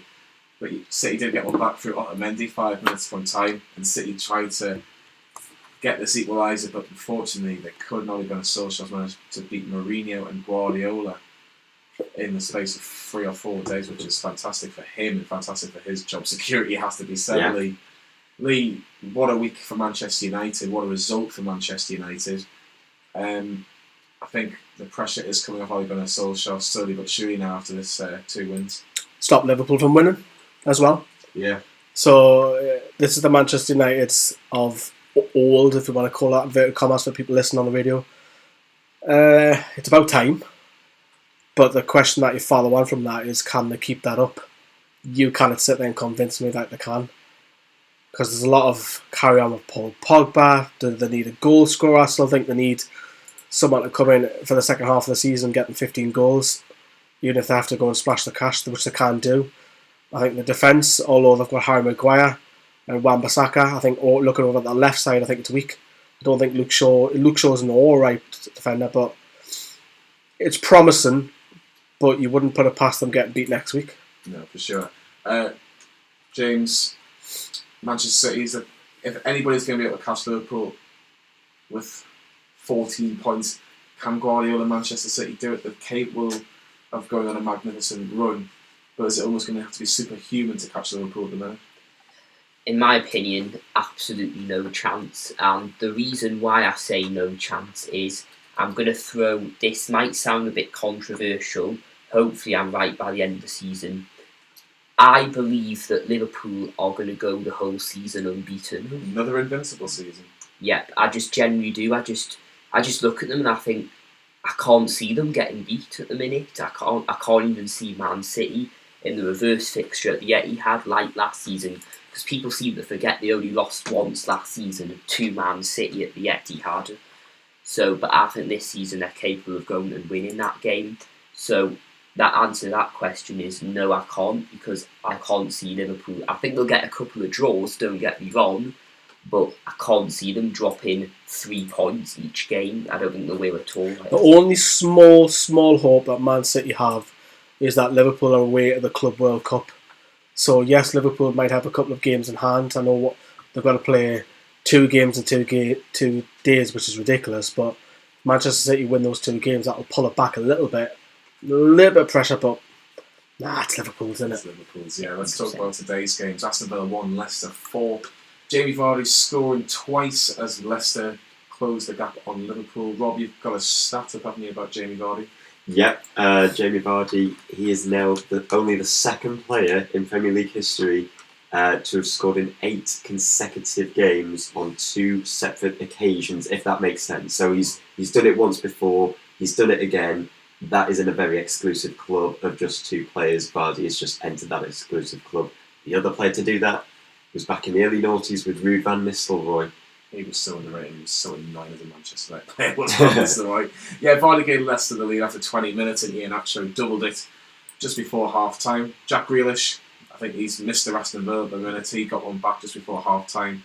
The goals in the second half from Johnny Evans and Jamie Vardy again. Just can't stop scoring. He is the record goal scorer at the minute. The top goal scorer, rather, I should say, Jamie Vardy this season. And he's just absolutely flying. And the Foxes are up to obviously second place, still 6 points clear of Manchester City. They are 14 points clear of 5th place Manchester United. Looks like Leicester City are going to be back in the Champions League for sure, I think, this season. Let's talk about Norwich versus Sheffield United. What a big win for Chris Wilder's side. James, Norwich took the lead for Alex Tete, and they won up at half time, but 2 quick goals. First from Stevens and then Baldock gave Sheffield United a big win. You have to say Chris Wilder was very upset after the game against Newcastle, but to get a win 3 days later against a team that are going to be in and around the relegation zone, you've just got to give him absolute credit, surely. Yeah, exactly right. I think it's going to boost his confidence after, obviously, he was very disappointed in midweek after the defeat against us. I like Chris Wilder as a manager, even though I did not agree one bit with his nonsense comments on Thursday.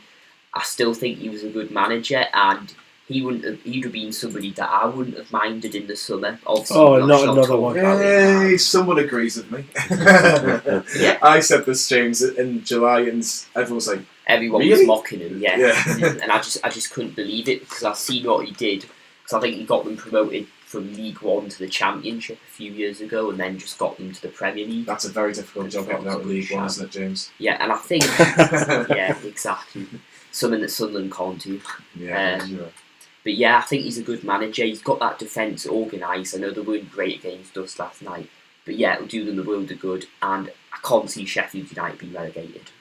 Can you see Norwich being relegated, Lee? I think they're struggling now. He's still second bottom in the league. They lost to Southampton on Wednesday. They're 4 points behind Aston Villa, 5 behind West Ham and Bournemouth. They need to try and get a couple more wins quickly. Shipping goals, that's the issue, isn't it?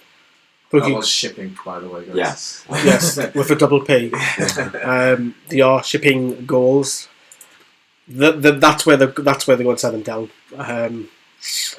They've got a couple of talented full-backs, but defensively they're all over the place at the minute. I know it's their style that they like to go out and outplay you. They've beaten us earlier on the season. They've beaten Manchester City, but no one's cut adrift yet. So there's no one that you say, right, they definitely go down. So, I mean, Watford only need a couple of wins, and that's easily done when the new manager bounce. So, too early to say yet, but I did have Norwich down at the start of the season, so can't really change that, can I? Lee's getting through for you. The final game over the weekend was just played well on air, so we have seen most of the goals. I haven't seen all of them, so I do apologise about this. But it did finish at the Amex. Brighton 2, Wolves 2. Diogo Jota scoring twice, but his first goal was fantastic. Play between him and Raul Jimenez. Jimenez putting on a plate for Jota, who put it past Matthew Ryan inside the box. Moore played with a fantastic part volley to send it past Rui Patricio to equalise for Brighton.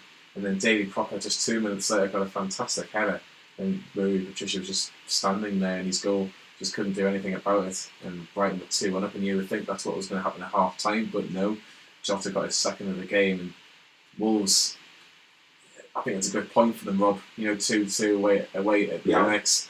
They're absolutely fine. I don't think they're going to be in any relegation bother this season, and they're the same points as Manchester United at the minute. And 5 points off the top four. Are they the dark horse maybe for potentially getting to that Champions League spot?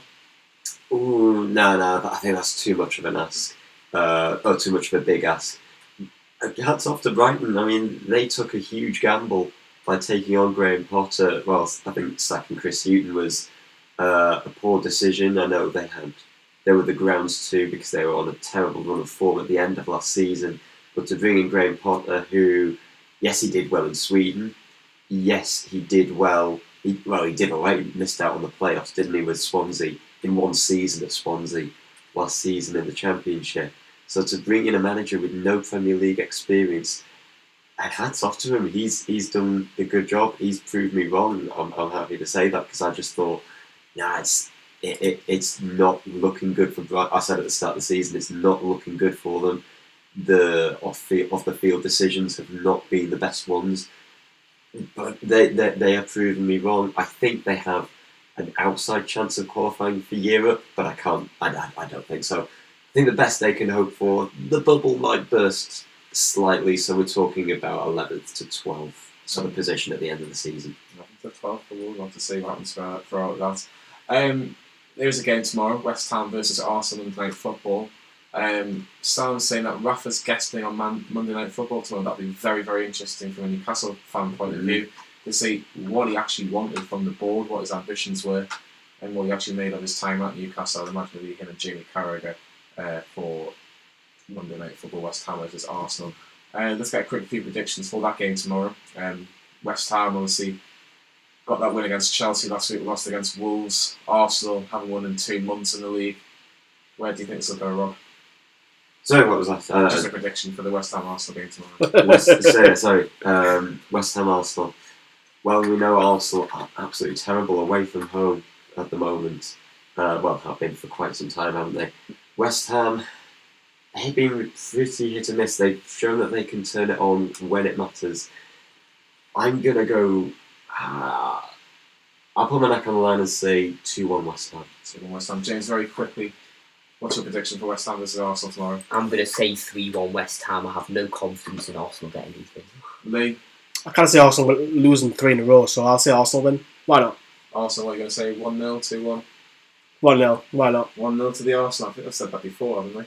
I think they said that on a just anything just to drag this last section of the show out. Now, just very, very quickly, Lee, because if Rafa Benitez is the guest tomorrow, I think Newcastle fans need to listen to that, don't they? I think Jamie Carragher will be trying everything to get that exclusive out of him.